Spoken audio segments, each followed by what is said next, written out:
Aujourd'hui, je fais une vidéo spéciale pour les prochains CRPistes, donc ceux qui vont passer le CRPE. Donc si tu es concerné, eh bien reste là et je te donne tous mes conseils pour réussir le CRPE.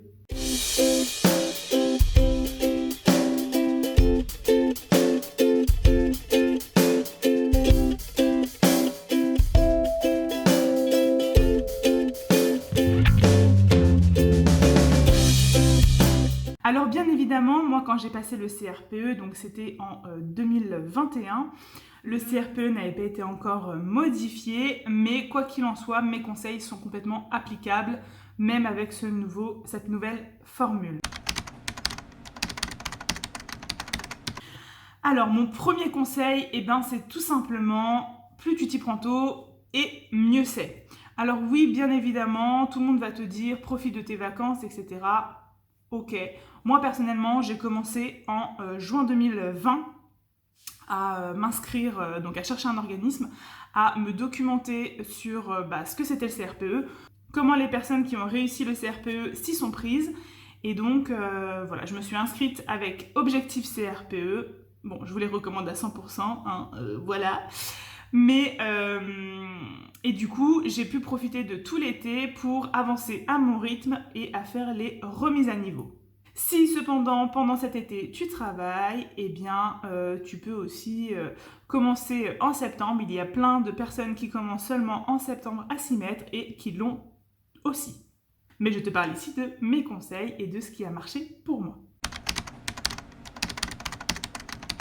Que tu aies choisi un organisme ou pas, je te conseille dès à présent de te prévoir un emploi du temps et une projection à l'année, donc un calendrier dans lequel tu vas marquer les deadlines.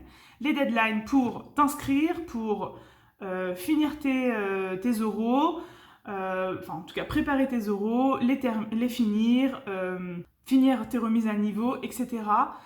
Tout ça, il faut que ça apparaisse dans un planning et que tu te fixes vraiment un emploi du temps et que tu t'y tiennes.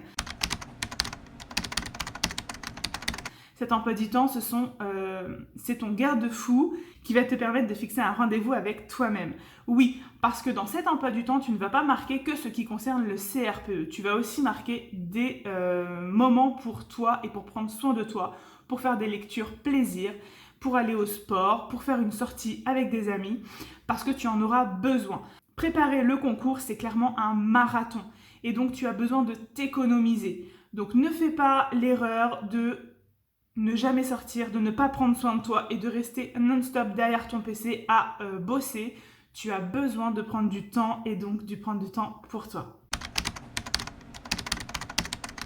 Il faut absolument que tu sois organisé. Donc par rapport à cet emploi du temps, que tu te mettes clairement des temps dédiés où ça sera un temps pour toi, mais aussi des temps où tu vas bosser les maths, le français, les oraux, etc.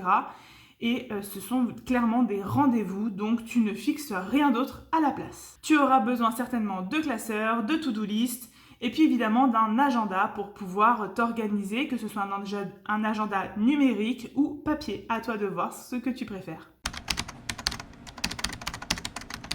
Moi, personnellement, j'ai commencé à me mettre tout doucement dans les oraux au mois de décembre. C'était peut-être un peu tôt pour certains, mais sincèrement, il y a beaucoup de choses à engranger et d'autant plus avec la nouvelle formule du CRPE où vous avez des épreuves en maths et en français sur la didactique à l'oral, eh bien je te conseille vraiment de t'y prendre très tôt, peut-être même avant décembre, pour pouvoir engranger un maximum d'informations et surtout pouvoir t'entraîner.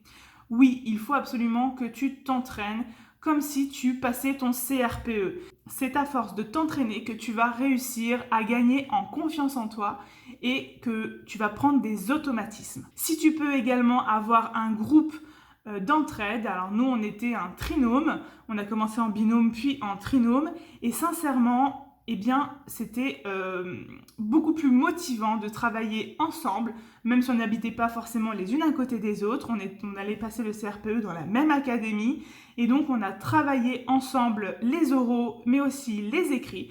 On se fixait nos emplois du temps et on se donnait des rendez-vous en fast time pour pouvoir travailler ensemble en parallèle, se poser des questions sur des choses que certaines n'avaient pas forcément comprises, et puis surtout pouvoir passer les oraux les unes en face des autres pour pouvoir se préparer. Donc oui, pour tout ce qui est didactique, je te conseille de commencer dès le départ de l'année, et pour tout ce qui est EPS et les autres épreuves orales, eh bien, tu peux, je pense, attendre décembre. Mais dans tous les cas, si tu es avec un organisme, suis les indications de ton organisme. En tout cas, si tu es avec Objectif CRPE, s'ils te disent de commencer les oraux maintenant, tu les commences maintenant. Tu suis leurs indications parce que c'est comme ça que tu y arriveras. Moi, c'est ce que j'ai fait. J'ai vraiment suivi ce qu'ils me demandaient de faire. Quand on disait ici, il y a un brevet, il y a un concours blanc à passer, eh bien, je passais le concours blanc dans les temps qui étaient indiqués. Bien sûr, ça fait mal, on se sent pas prêt, on peut avoir des mauvaises notes, etc. Mais plus vite tu te confrontes à la réalité du concours, et mieux tu seras préparé. Je te le disais, cale-toi des temps pour toi, souffle, pars en week-end, ne culpabilise pas de prendre quelques soirées pour toi. Tu en as besoin, ta famille en a besoin. Tu fais beaucoup de sacrifices quand tu passes le CRPE, mais tu as aussi besoin de tes proches, tu as besoin que ça se passe bien dans ton couple, dans ta famille. Donc prends aussi ce temps pour toi.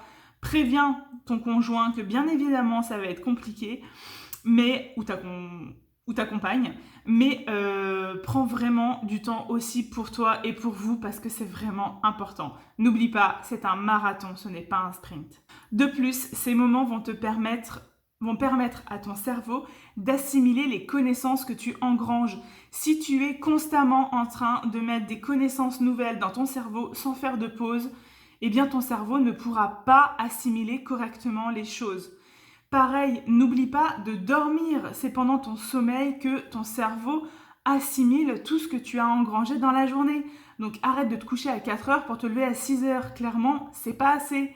Donc prends du temps pour assimiler les connaissances. Et quand tu fais des pauses, ou tu vas au sport, ou tu sors en soirée, eh bien ton cerveau se met aussi un peu en pause, mais continue d'engranger les connaissances que tu lui as fournies.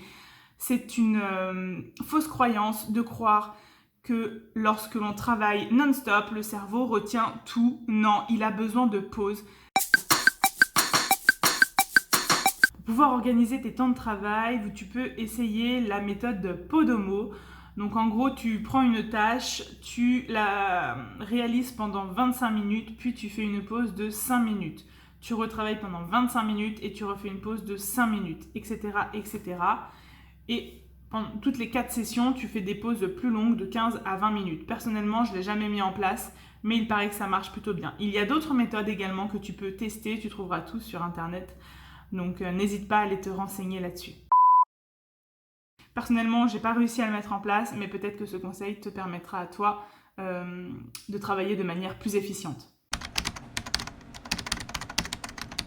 Mon dernier conseil sera de croire en toi. Ton mental est très important. Tu dois absolument te voir en train d'avoir ce concours. Ne pense pas à « et si je l'avais pas ? Et si je n'y arrivais pas ? Et je ne suis pas faite pour l'avoir ? Et peut-être que ce métier, il n'est pas pour moi. » Si tu t'es inscrit dans ce concours, c'est que tu t'es déjà posé toutes ces questions. En tout cas, si tu ne l'as pas fait, bien évidemment, c'est le moment de te les poser. Mais à partir du moment où tu t'inscris, fonce et crois en toi. Tu es capable d'y arriver. Si tu émets le moindre doute, tu crées des failles et donc tu peux potentiellement ne pas y arriver.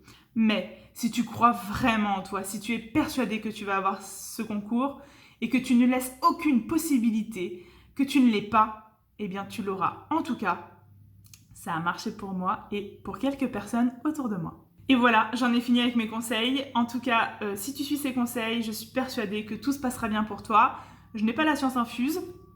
Il est fort possible que j'ai des conseils, qu'il y ait des conseils que j'ai oubliés. N'hésitez pas à les noter en commentaire pour tous ceux qui ont eu le CRPE. Je vous souhaite en tout cas bonne chance, bon courage, croyez en vous et vous allez le décrocher, ne vous inquiétez pas. N'hésite pas à liker si tu as aimé tous mes conseils, mais aussi à partager la vidéo à tous ceux qui vont passer le CRPE cette année. Abonne-toi si ce n'est pas encore fait et je te dis à plus tard dans une prochaine vidéo.